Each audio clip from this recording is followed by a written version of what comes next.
Hey there, good people. I want to share with you a little bit of the story that I'm picking up here with this book. This I Got a Name. It's a Jim Croce story written by his wife, Ingrid Croce, and Jimmy Rock. There's not a lot of Jim Croce, books out there, information out there. And so this seems to be the preeminent one. So of course, it's not a biography, but pretty close considering it came from his wife Ingrid. And I'm a huge Jim Croce fan. I have been probably since I was a child. I have an old memory of hearing Jim Croce music when I was really small, and if I could save time in a bottle, the first thing that I'd like to do is to save every day till eternity passes away, just to spend them with you.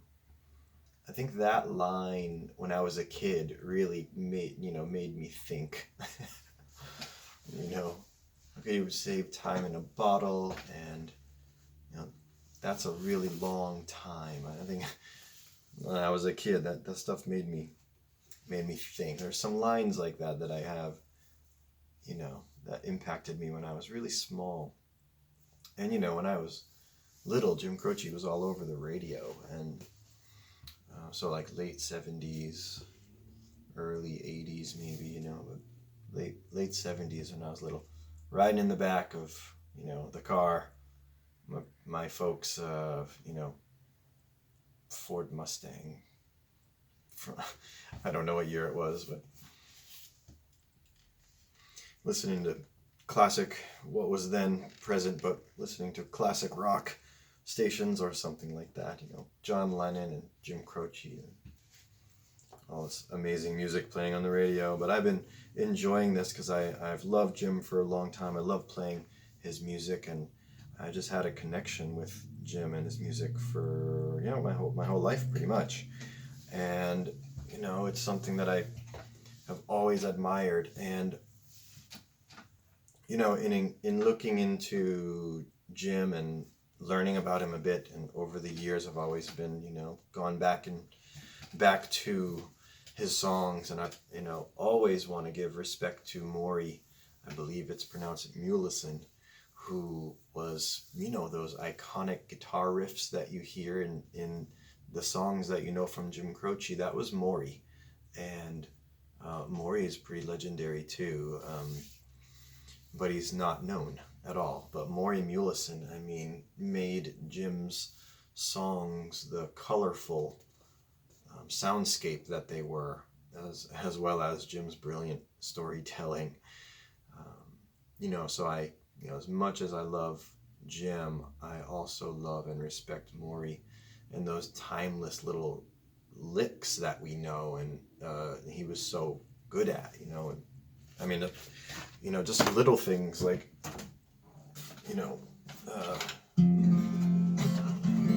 those little things that maybe we don't pick up on that much, like, I have to think about this real quick. Operator, or would you help me place this song? That little lick. See, the number on the matchbook is old and faded. Yeah. But that little, the little licks.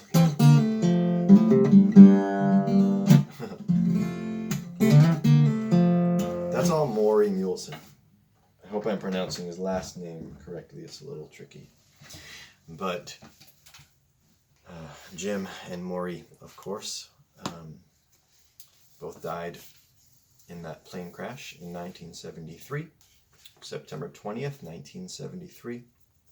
And interesting part of that connection between Jim and Maury was that actually it was Jim that was asked to join Maury as his guitar player originally, and then gradually Jim's songwriting sort of prevailed in their relationship, and Maury became the guitar player. But Maury had an album, Gingerbread. I can't remember the name at this minute, but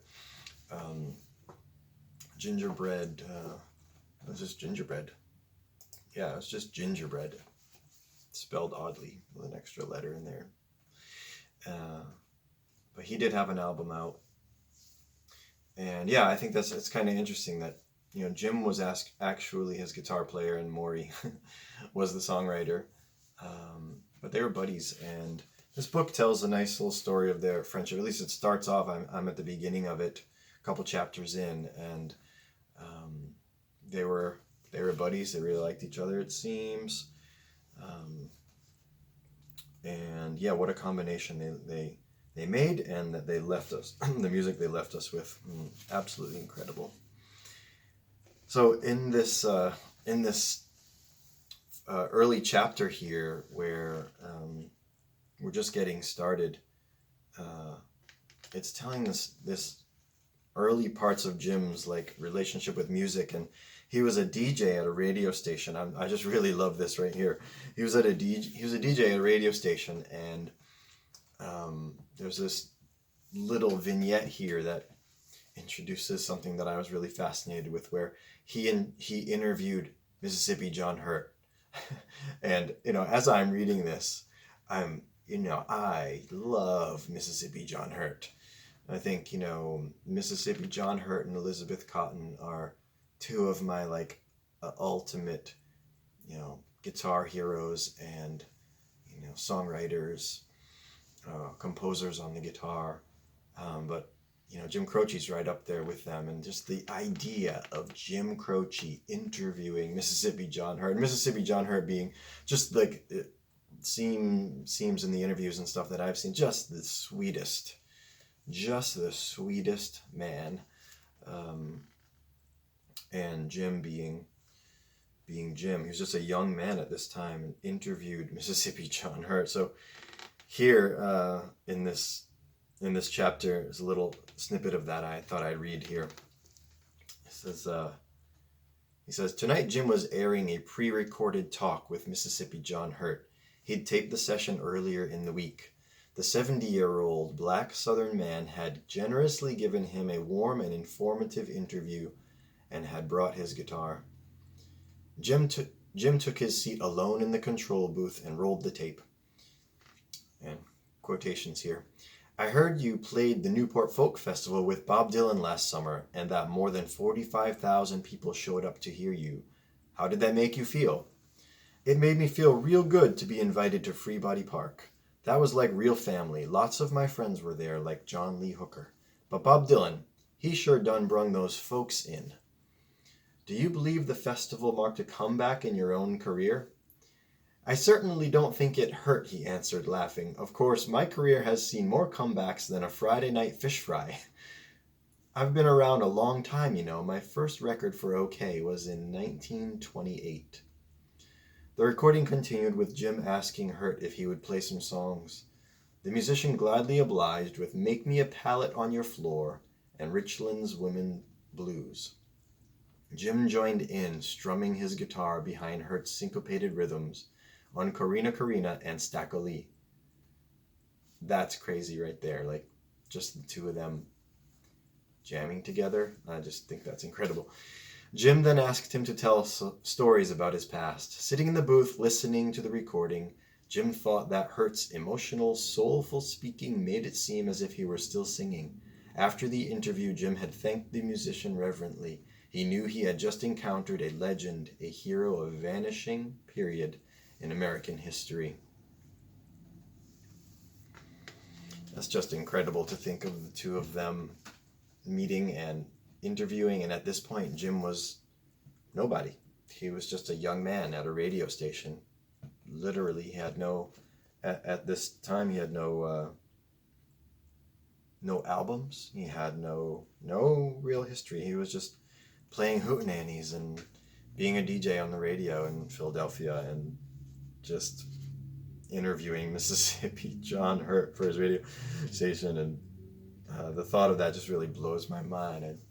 would love to have been a fly on the wall there. And just the meeting of those two people is so just fantastic. I had no idea that I would encounter that story when I picked up this book.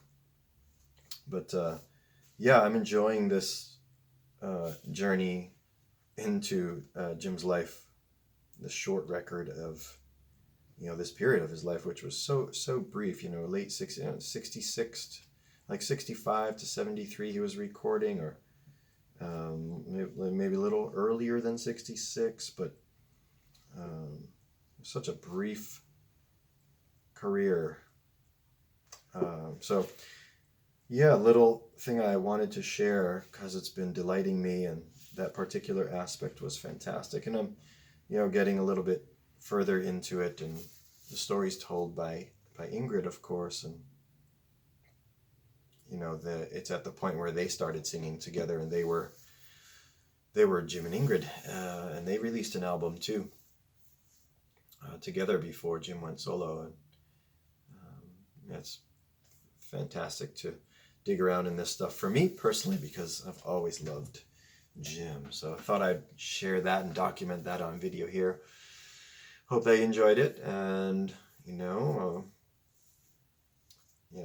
not everybody is a big Jim Croce fan. It's I think it's doesn't always come across as modern music, that's for sure. The production is a little bit dated in a way, and some of his lyrics are so they're almost saccharine sweet. They're so sweet in a way, and I love that. I love that his lyrics are so saccharine sweet, but he was kind of a tough.